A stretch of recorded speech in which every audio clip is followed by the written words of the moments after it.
The views and opinions expressed in the following program are those of the hosts and guests, and not necessarily those of the staff or management of Worldwide Digital Broadcasting Corporation. Hello, I am Andrea Goeglein, and thank you for joining me for this episode of Serving Your Success. With me today is my co-host, Sharon Adashek, and as you know, if you've been listening to the show, Sharon was the producer of America's Most Wanted. She's a local entrepreneur in our beautiful community of Las Vegas. And most of all, why she's joined me with this is because she has a magnificently curious mind. Now, the other side really brings my heart an enormous amount of joy, because our guest today is the renowned researcher, Dr. Courtney Warren. And Courtney and I met because we were gym mates. Yes. Okay, so yes. Just so you know, there is a lot of physical going to be going on here. We had very detailed, but she has done such magnificent work in the field of eating disorders. Eating disorders. And what was so cool when I met her, she was winning awards early in her career as the best in the field. And that isn't why I just paid attention to you, but it told me that you were quite devoted to your work. Very. And why I've asked you to be on the show today is, yes, that part of your work is how we met, but there was a second phase of your life that had to do with a TED Talk you did and a book that you wrote all about lying. And it happens that Sharon was there the day you delivered that TED Talk.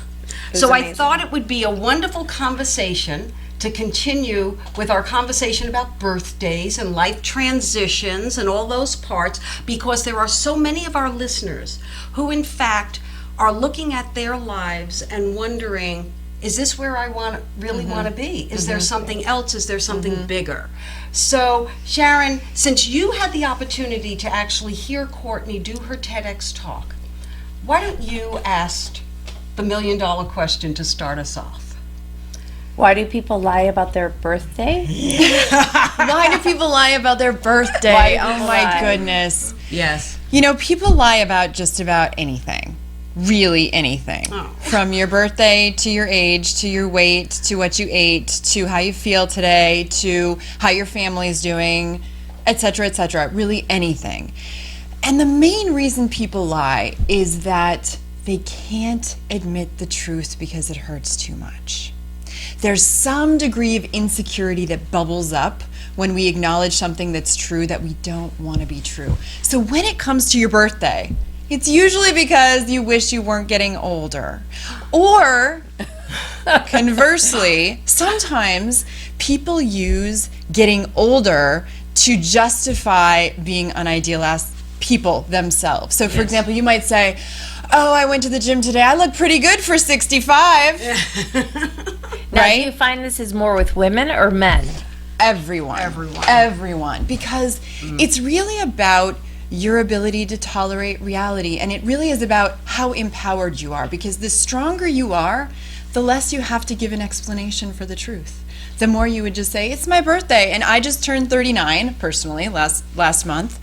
And I am okay saying that because I actually think aging emotionally is the best thing ever. I would never go back. And do you think that happens after a certain age? Do you think at 39 is okay, but 40 is not? Or at 40, 50, 60? Is there a certain age that it happens more? Or that, 21, no one's going to lie about 21. So I think it really depends on the person. Because it's really about how do you feel about yourself in your life. Don't you feel, though, people are proud, they're like, I'm 30. Like, some people want to be older. Yes. Or do you think that it's like, I'm 30, do you think that it's, there's a stigma that comes with it? Let me interject differently from the work that I do in positive psychology. What I noticed, we had a guest on a segment by the name of Lacey Uroli, and she is somewhere in her mid-30s. And it was very clear, and it's my experience also with you, Courtney, as especially the 20 to 30 something, there has been enough years where there is an awareness that why would I lie about my age? Plus, we are living healthier longer. So we have a different perspective about what aging can look like. And yet there is that aspect of awareness. I think for my generation, I mean, I'm still kind of flawed. And I can remember Welcome countless. to being human. Yes. No, not flawed that way. No, not flawed like on the floor. When people would lie about their age. And I remembered one story going back in my history, honestly, about 30 years ago, when a woman I knew was married to a guy about 8 or 10 years younger than her, and I did not know that the man did not know that she was 8 or 10 years younger. And then she got breast cancer, and they're in the doctor's office, and the doctor made a comment that said, well, she was saying, how could this happen to me? Because she was a very healthy woman, non-smoker. And he said, well, statistically, you're kind of in that age group where you will see this. And he basically said what the group was, and the husband was sitting there not aware that his wife was in that age group. And Okay, that's an issue. okay, That's extreme. okay, That is Slightly extreme. extreme. That's but denial. I have a lot of examples historically. I can't tell you them today because somewhere in the last 15 years, whenever the term cougar became in vogue. Like kind of fun and Okay, happy so and it cool. became more acceptable, but that was not the case. And so I do think that there are different stages we've gone through, but the socially acceptable. yeah, and how we feel about it. I think you're representative, the 10 years that are between the two of you and the 20 some odd that are between me and you, it is really a difference of the experiences and how fortunate we've been that conversations have taken place. But another part of your topic in lying, particularly out of the TED Talk, was about relationships. Yes. So it's not just about lying about your age, but let's talk about that, because I know we have listeners that whether it's a business relationship or a love relationship, lying is a part of it. Research suggests that we deliberately lie anywhere from 10 to 200 times a day. A day? No. A day. And that's Really? with intention. Yes, and they might be tiny, tiny little lies.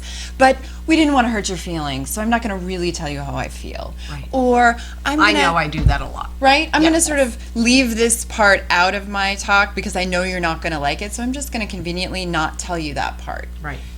And we do it sometimes for very clear reasons. The more dangerous aspect of lying for me is self-deception, which I talk a lot about, which is the inability to tell the truth to yourself. And the problem with self-deception is that you can't tell someone else the truth if you can't admit it to yourself first. And so in that way, you will unknowingly pass lies on to everyone around you, everyone in your life. And that often manifests in really unhealthy relationship patterns. Sometimes they're passed on from generation to generation. Sometimes they infiltrate your romantic relationships in very key ways that are incredibly damaging, incredibly harmful.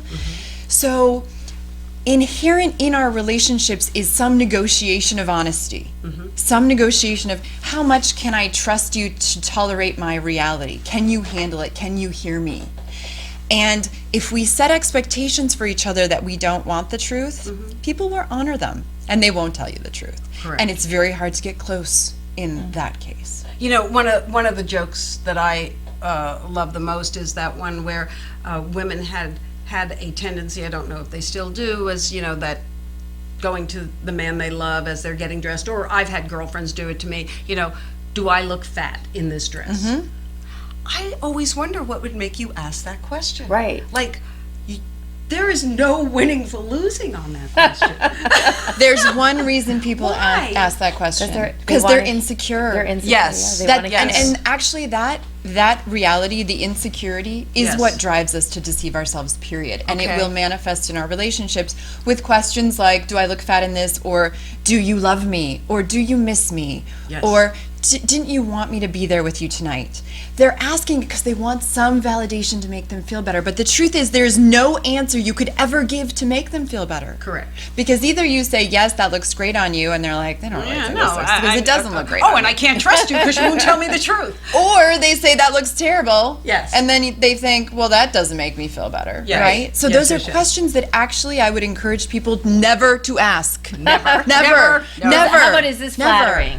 No. Is this flattering? Is this my best? If you're, let's say you're trying on clothes, and you're actually asking for an opinion. You're not saying with it your because best you want to friend, feel best better. girlfriend? What do you Then say? ask. Right. It's all about the motivation for asking and the intention for asking, in my opinion. Because if I'm trying on something, if I'm shopping with Andrea and I say, what do you think of this? I definitely want her to tell me if it's not flattering. Correct. Right? Correct. I'm not asking But because I think- want you to make me see, feel and better. that's the difference. The term that you used about birthdays was you enjoy them because it's an emotional birthday, like you're growing emotionally with each year. Yes. And that to you is this magnificent gift Yes. of life. So I could not fathom being out shopping with you and you trying something on. Like, I know for a fact if I try something on, she is going to tell me, nah, not your best look. Right. Right. I also have a thing that if I'm actually asking that question, that means I'm already doubting that it's the way, because I am not insecure about the way I look. I look the way I look. I'm pretty used to my thighs by now. My thighs and I are intimate. But so I don't ask that question, and I get curious. I get curious. If a salesperson is telling me something looks good and my little voice is saying no. Mm-hmm. So I know that. Well, they're not going to be honest. Correct. They have got a ulterior commission. motives. They want your commission. They need There is some a money. commission. And so there is that part, a vested interest. I used to have a joke, and I don't know if this works at your house. I know we're all married here. I could not expect my husband to tell the truth if he wanted to have sex in the same 24-hour period. Exactly. Okay? It's not gonna Is this happen. not true? Oh, no. Oh, yes. That's Richard. Yes. The man just doesn't have the capacity to do it. He wants to be clear enough that it's going to be he's going to get to yes. You're a sure thing. Yes, of a sure thing. Yeah. And so I learned that about him very early on. And I didn't hold it against him. I just knew not to take whatever, if he was being super nice and or was saying yes to things that normally I don't think there would have been a yes to, maybe there was an ulterior motive. Right. Yes. Yes, absolutely. Now, do you have a question? I you'd have a like to ask? question. Okay. So, what do you consider your biggest revelation in this research? Is that we lie so much, or that it's deception, self-deception? My motivation for writing this book on self-deception comes from being a psychotherapist. It comes from being a clinical psychologist. And it's because Andrea asked me, when I agreed to give the TED Talk, if I was going to tell the public something about psychology, what would I tell them and why? And although my research is all in body image and eating pathology, and I have a large degree of expertise in severe mental illness, if I was talking to the public, I would actually want to talk to them about how to live their best life, how to be most fulfilled. And as a therapist and as a human, the biggest reason people don't live their ideal life or don't evolve in the ways they want to is that they can't admit reality. And it keeps them stuck. And at some point, reality will hit them in the face to the degree that they will fall on the floor and they'll end up in my office. And at some point, most of us come to a moment in life where we are brought to our knees with the truth that is so painful and so hard and so obvious that we can no longer avoid it. Right. And that is why I think self-deception is such an important thing to discuss and a construct that we need to understand, because the more honest you are, the more empowered you are to make choices with your life that leave you with the least amount of regret. And that is actually the beauty of psychology for the public. That is the beauty of our field as applied to real life, because this isn't a topic. Psychology is human nature. Correct. This isn't a topic that's meant to be studied in a lab. Right. This is a topic that should meaningfully affect the way you live your life. Right. And that is why self-deception is such a big Right, topic. and I think when you think about the first don't die principle, shift your awareness and a perspective will shift. It is all about not denying realities, but in fact being able to recraft them in a way that allows you to move forward.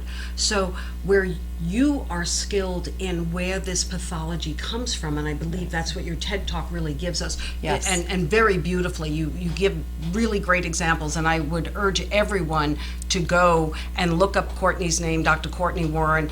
The TED Talk was in 2014 at TEDx UNLV. It really goes through the various pathologies of how we do that. And so I will say that your work is identical to mine, but from the viewpoint of what is the pathology behind it. Mine starts at where is the path to get beyond it. And so it's very much aligned. And why it resonates so well with me, because the whole topic of lying, when she posed the question, I knew what her background was.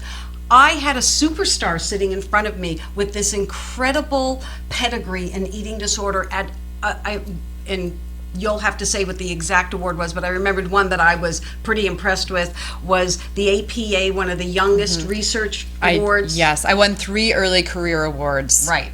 Wow. From the American Psychological Association, who also very gratefully paid my graduate education. So Yeah. I was very lucky all Yeah. around. So I knew that about her, and yet there was this greater body of work that I felt she was stepping into or about to step into. And that's where I'd like to transition this conversation right now, because so much about our conversation with Sharon the day we did that episode, and using birthdays as a goal-setting attribute and how to set it up as a very positive transitional Very positive. point in life. There comes a point, no matter how great the work you're doing is, that you may be called to a transition. Yes. So Yes. talk to us about your particular experience with that. Well, the most obvious is that I spent my entire life and professional career getting a doctorate in clinical psychology, getting a tenure-track job, and getting tenure at the University of Nevada, Las Vegas, which is what you're supposed to do as a professor, right? And when your mother is a PhD, Yes. and your father is a PhD, Yes. Thanksgiving at her house had always had to be really interesting. It was certainly interesting. I have 2 professors as parents. And then I had my first child. I had a little girl, Isabella. And I went back to work, and I left her right after she woke up in the morning, and then I got home right before she went to bed at night. And I had to really look in the mirror and say, is this the life that I want to live? Am I going to regret not publishing another 50 research articles in the next 5 years? Or am I going to regret that I missed her entire early childhood before she actually has a life of her own? The answer was very obvious. It was not hard. The hard part was actually admitting to myself that everything I had done up until this point, I was letting go of for a new priority. And that was incredibly scary, because it confronted me with every kind of identity-based question I could have. So who am I? What am I doing? Why did I spend all my time getting here?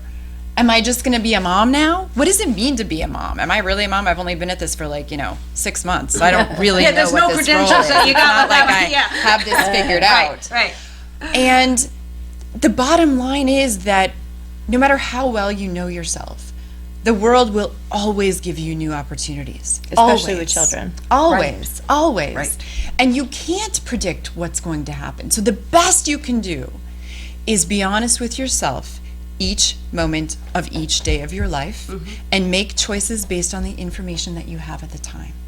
And then when you realize that your choice changes, you have to change. Right. And I think that's what our listeners are listening for the most, from what I've heard from the responses that I've gotten from them, they are in points of transition, whether even if they're at the job that they think they're supposed to be doing right now, there is this feeling that there is something else. And it really came from our first discussions with, how do I use each year? Like, you don't have to have a decade birthday, to make it some big thing. But how do you set aside time to reevaluate, is this what I want to be doing, and then get honest with it? Is it just the paycheck? Because I know you had to face that. Yes. Being Multiple a producer times. for America's Yes. Most Wanted. To going to a housewife to a new city and becoming a mom, and I loved being a mom, but I really missed working, and I really missed being part of,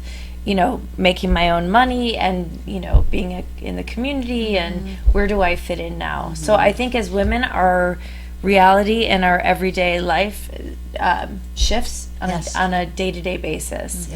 But I think also a lot of women in that 30, 40-year decades, also they're a mother, but then they really miss that work. I mean, do you see yourself going back to this? Going back to being... I don't see myself going back to academia, but I absolutely still have a career. Do you still practice? Oh, yeah. No.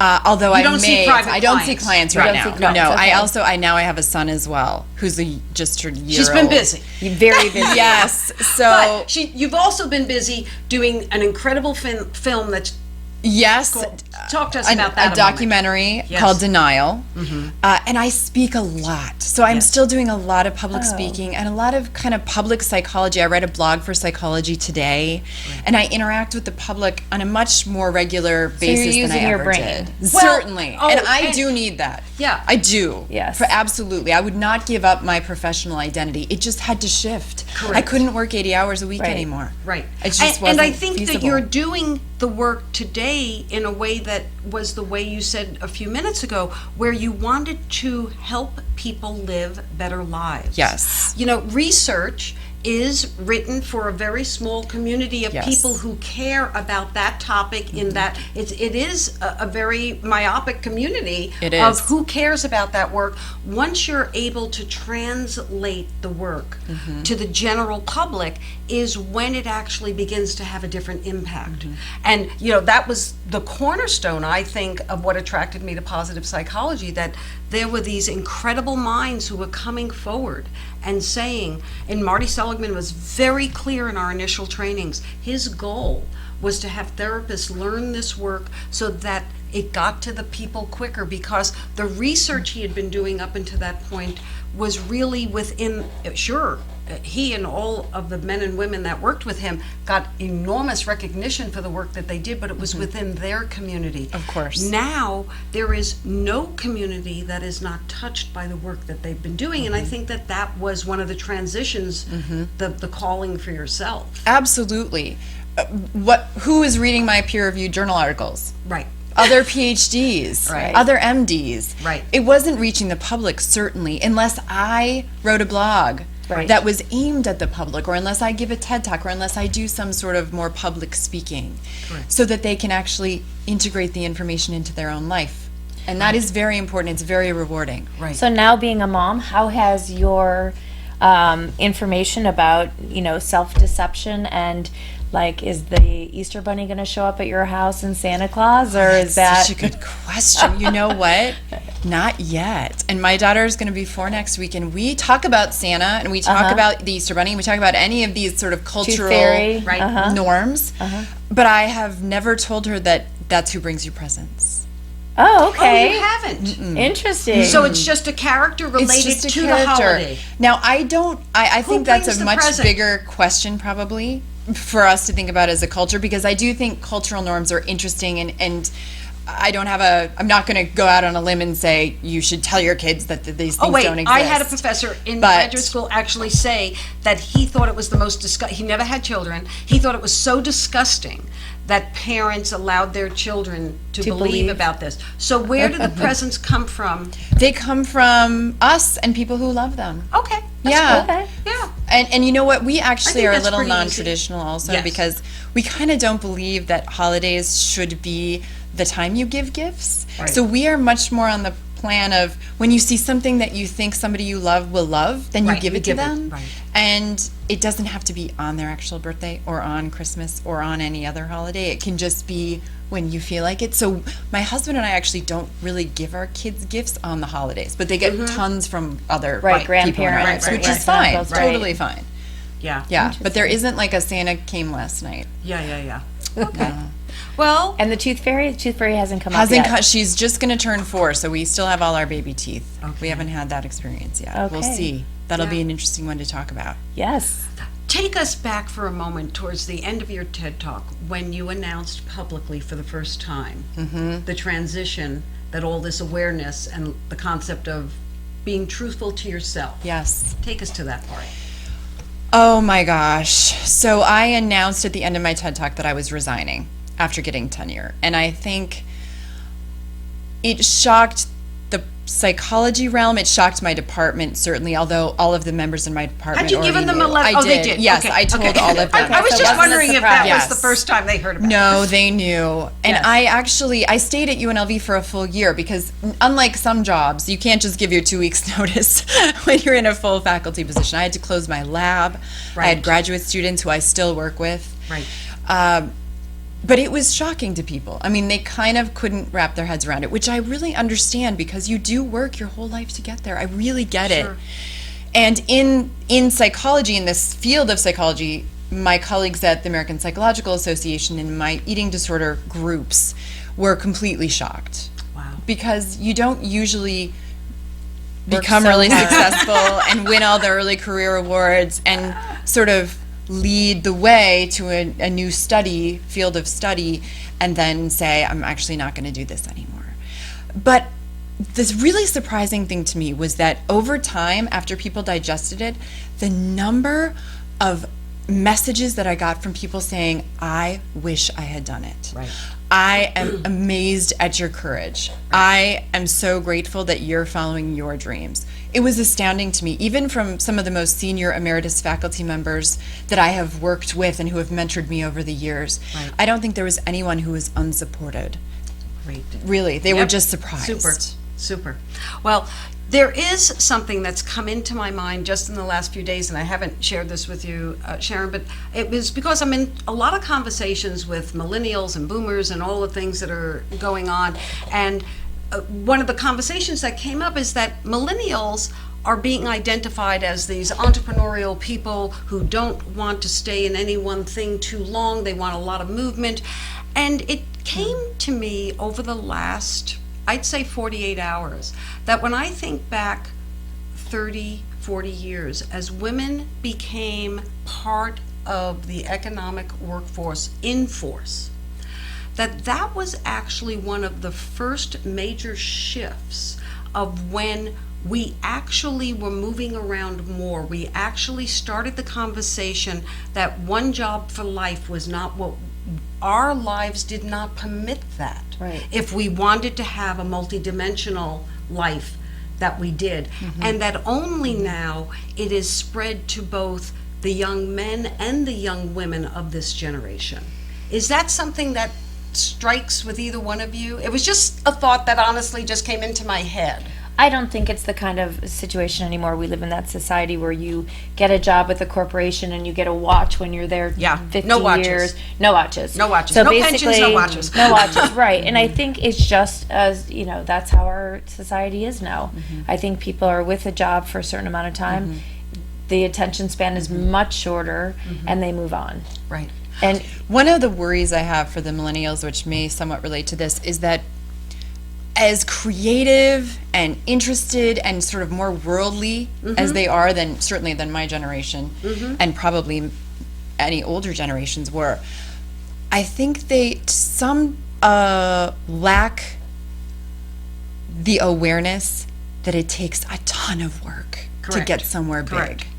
And I see kind of this, you can do this, and those things are true, but it's without the kind of chutzpah of this is going to take a great deal of effort to be successful. Or the grounding that positive psychology gives, where you actually look at your values and say, what are the things that bring me the greatest satisfaction when I'm doing? There isn't a lot of self-examination. I'll tell you where, part of this came from me was the fact that I had been approached by someone. There is an institute called the Kaufman Foundation that did a study that said that the millennials have the conversation that they're the entrepreneurial ones, but the truth is they don't have the money to start the businesses, and that they desperately need to merge with the boomers who still hold the bulk of wealth, with the exception of internet wealth that younger people may have glommed onto in some very select versus the whole population. i.e. their parents. And there's a lot of deception in there. Yes. If I start a business, it's going to be successful. Oh, I know.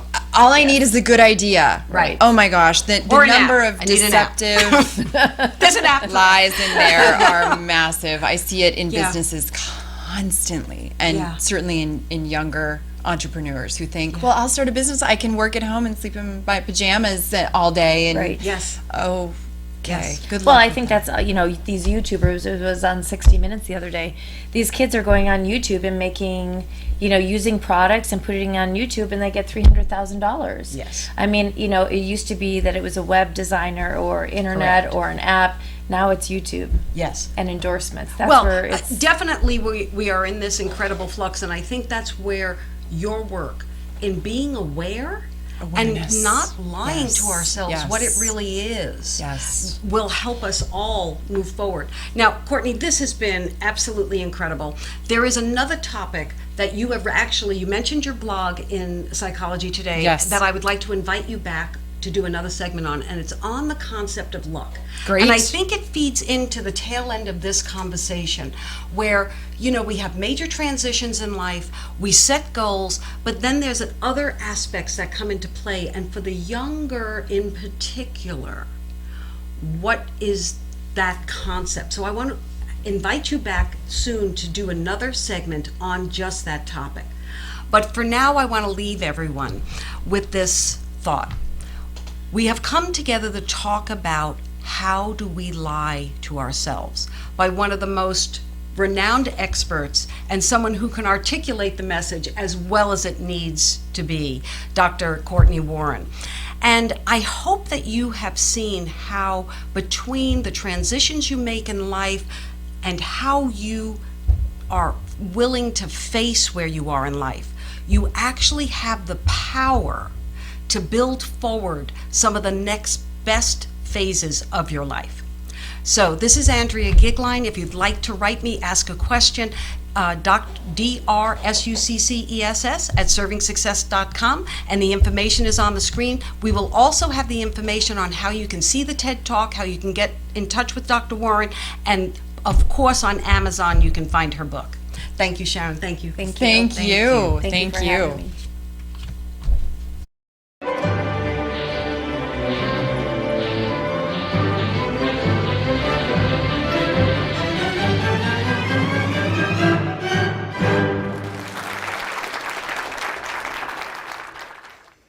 Humans are masters of self-deception. We fool ourselves into believing things that are false, and we refuse to believe things that are true. I was in graduate school when I really started delving into the topic of self-deception, and it rocked my world. I saw it everywhere, in everyone. We lie to ourselves about the smallest details, such as how much we really ate today, and why we didn't list our actual height and weight on our driver's license. We lie to reflect our aspirational goals. I'll only have one glass of wine tonight, when I know that I'm drinking at least 3. We lie to uphold social ideals. I never have sexual thoughts about anyone except my spouse, because that wouldn't be acceptable. We lie about our most important life choices, such as why we married who we did or chose a given career path. Unfortunately, for all the romantics out there, love is rarely the full motivation for those choices. Nowhere was self-deception more obvious than in my romantic relationships. I was terrified of being left. My fear of abandonment led me to act in ways that are still hard for me to admit. Anxiously awaiting a phone call, driving to see if he was where he said he would be, asking him repeatedly if he loved me. At the time, I couldn't have told you any of that because I wouldn't have been able to admit it to myself. At the core, we lie to ourselves because we don't have enough psychological strength to admit the truth and deal with the consequences that will follow. That said, understanding our self-deception is the most effective way to live a fulfilling life. For when we admit who we really are, we have the opportunity to change. It's hard to look at this photo and think, liars.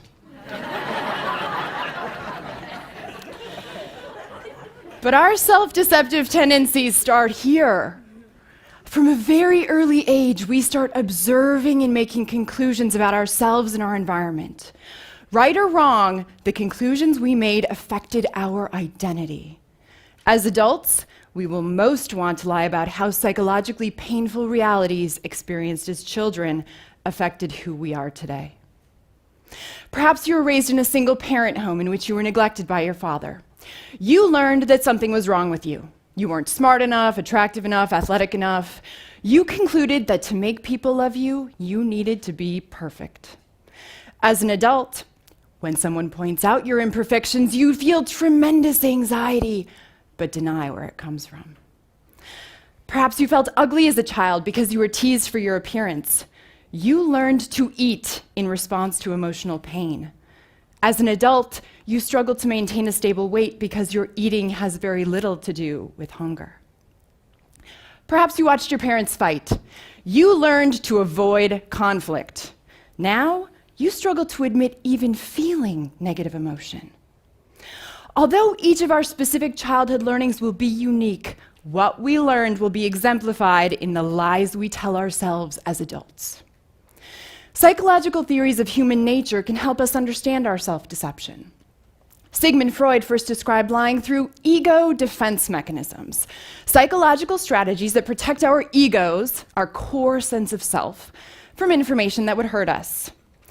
Denial, refusing to believe that something is true, even though it is. I don't have a problem with alcohol, even though I drink every day. I'm not jealous, even though I secretly check my partner's email. Rationalization, creating a reason to excuse ourselves. I wouldn't have yelled at you if you hadn't treated me so unfairly, thereby justifying my yelling. I know that smoking isn't good for my health, but it helps me relax, thereby justifying my smoking. Projection, taking an undesirable aspect of ourselves and ascribing it to someone else. I'm not like that, you're like that. When dating someone you've lost interest in, you say things like, you're not ready for this relationship. When in fact, you're not ready for this relationship and never will be. Pioneers in the cognitive behavioral realms describe how our thoughts deceive us through cognitive distortions, irrational ways we think. Polarized thinking, thinking in extremes. I will either eat no cookies or an entire box. Because if I eat one cookie, I've already blown my diet, so I might as well keep eating. Emotional reasoning, thinking that our feelings accurately reflect reality. I feel hurt, so you must have done something bad to me. I feel stupid, consequently I am stupid. Overgeneralization, taking a single negative event as an infinite spiral of defeat. After going through a bad breakup, you think, I'm always going to be alone. After getting denied a promotion at work, you think, I'm never going to be successful in my career. From an existential perspective, we deceive ourselves to avoid the givens of life, the fundamental realities of being human that we must face. Death, we're all going to die. Ultimate aloneness. We were born as a single person housed in a solitary physical body. Meaninglessness. Our lives are inherently meaningless unless we give them meaning. And freedom.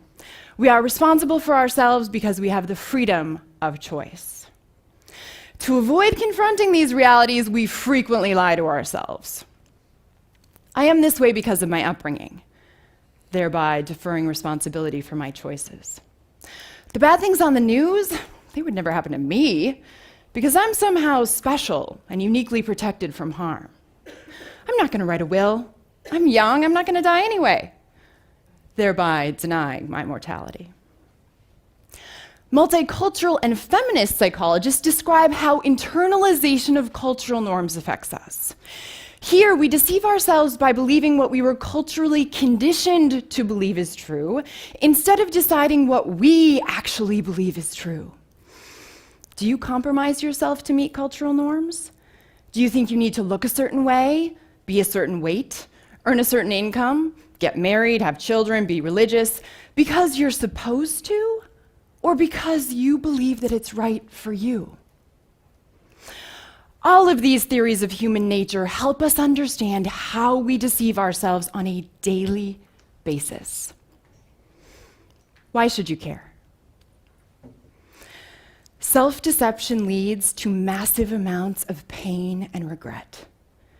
To avoid being honest, we frequently make choices with harmful consequences to ourselves and others. We may use drugs, alcohol, eat, shop, gamble, steal, lie, leave people, or pass our emotional baggage down to those we love the most. Or we may choose not to change, even when we're miserable or causing profound harm to those around us. Looking back at life with regret is incredibly painful because you can't change your choices in the past. As I shared earlier, I struggled greatly in my romantic relationships. I knew that I didn't feel safe, but I believed it was my boyfriend's fault. If he just called me more, told me he loved me more, then I would feel safe. The truth was, there was nothing he could do to make me feel safe, because my feelings had nothing to do with him. The reason I didn't feel safe is that I learned as a child that people would always leave me, and I lived my life making choices consistent with that belief. When we don't take full responsibility for who we are, we hurt ourselves and everyone around us. Now what? How do we start acknowledging the lies we tell ourselves? How do we start becoming more honest liars? The first step is self-awareness. We become observers of ourselves. When you have a strong emotional reaction to something, pause. When what you say doesn't match how you act, pause. When you're thinking irrational thoughts, pause. Ask yourself, what does this say about me? Similarly, most of us spend a tremendous amount of energy trying to get over someone or something that happened to us. And we generally avoid examining our contribution to conflict in our lives. When you're unresolved about something or someone, pause. Ask yourself, what does my reaction to this situation say about me? As we become more honest and aware, we also become more responsible for our choices. If we admit that we're insecure about something, which we all are, we're now confronted with a choice to work on our insecurity or not. Whatever we decide, we are now more responsible for the consequences of our insecurity because we know better. Not changing when confronted with the truth is a choice.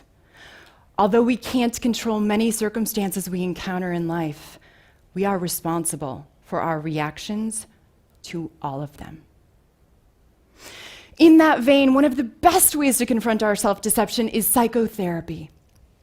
It is probably the only relationship that you will ever have in your entire life that exists solely to benefit you.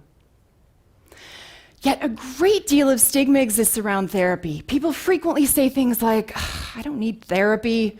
Therapy's only for crazy or weak people who can't help themselves.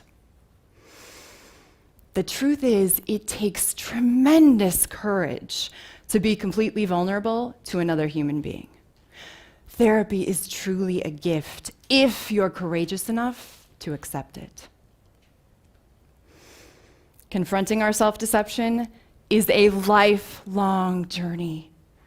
We change, and the world offers us new opportunities to understand ourselves. There is always more to learn. I was on the perfect path to be a successful academic. I received tenure here at UNLV 2 years ago, and in about 6 weeks, I will be unemployed because I resigned. Getting tenure and then quitting is about the last thing that anyone would expect from a faculty member, especially me. I love psychology. I love teaching. I love research. I love my department. I had an amazing experience at UNLV. But the truth is, my passion isn't in academia anymore. To admit that to myself was brutally painful because I had to confront all of my self-deceptive tendencies and insecurities. What if I disappoint people? What will my family say? What am I going to do? What if I can't support myself? Who am I if I'm not a professor? What if my whole life changes? What if my whole life doesn't change? If I had chosen to stay in academia, I would have paid a huge psychological price. I would have to admit that I was not strong enough to make different choices for myself when confronted with the truth. Be more honest, liars.